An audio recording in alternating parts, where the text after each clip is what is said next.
Mwaduka Bwanji. Honourable Minister, distinguished guests, friends of Scotland, I am delighted to be given the chance to deliver this message to you at this year's Symposium. Although I cannot be there with you today in person, I want to send my best wishes to you all. I would like to take this opportunity to introduce myself to you as Scottish Government's newly appointed Minister for Culture, Europe and International Development. It was an honour to be appointed to this ministerial post by the First Minister and to continue the fantastic work undertaken by my predecessor, Jenny Gilruth. I would like to begin by personally thanking you all for your continued commitment to our special relationship. In these challenging times, I appreciate now more than ever the role you have all played in supporting projects in Malawi and developing civic links with Scotland. I'm proud that the connections between our two countries that we are building every day are helping to change lives and transform communities. That is why events such as today's Symposium are so important. It allows all of us to come together to celebrate and reflect on all we have achieved together. I'm delighted that, despite the challenges of the past year, our relationship continues to grow even stronger. For example, Malawi-Scotland Partnership have increased the number of school links to 35 over the past year, and I was pleased to see among them a new partnership in my own constituency between New Monkland and Milali primary schools. The Malawi-Scotland Partnership is also co-developing a school partnership guide, which will later this month be launched by the Minister for Education, Agnes Nialonje. By inspiring young people to realise their role as global citizens in the wider world, the baton passes to the next generation, and I hope our partnership will last for many years to come. As I reflect on the theme of today's symposium, social enterprises for economic growth, job creation and increasing income levels, I am increasingly aware that the very hard reality of a global pandemic and climate crisis have hit the livelihoods of the most vulnerable at a time when they can least afford it.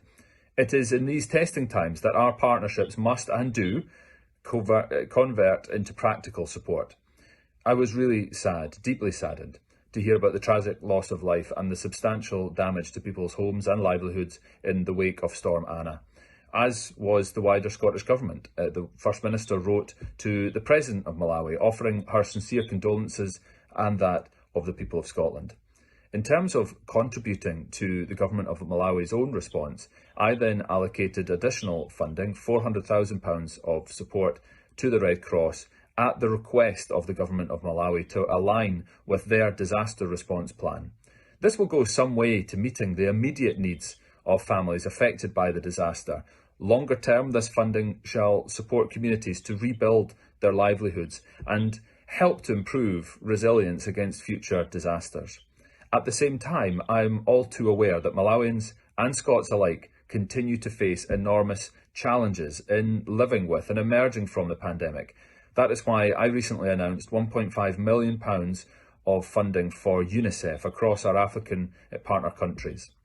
In Malawi, this includes the strengthening of oxygen supplies, vaccine storage infrastructure and plans to address vaccine hesitancy. I hope this will create not only a sustained impact for Malawi's COVID response, but also routine immunisation programmes and the treatment of respiratory illnesses for years to come. As we recover, I can assure you all that we at the Scottish Government remain fully committed to playing our part in combating poverty and improving livelihoods. We will work with you to realise the achievement of the Sustainable Development Goals and the vision of Malawi 2063.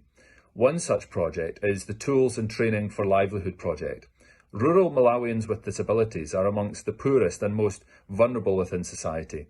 Our project aims to improve livelihoods, empowering and equipping them with the skills and tools needed to be self-sufficient and earn a living.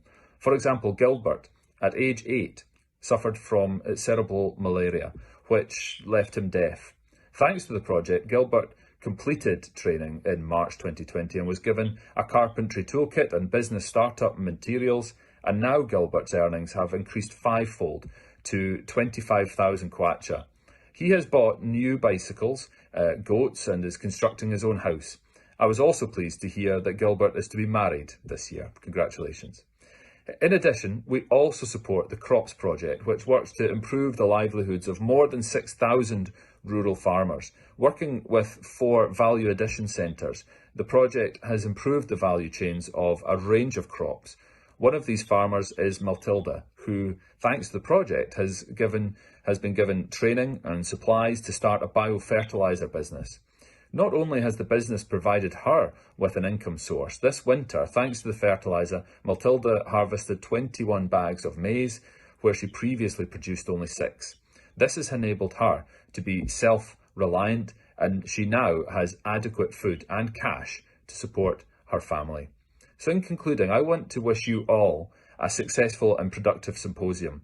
It is through tackling these challenges together which demonstrates the value of our relationship and brings us closer together.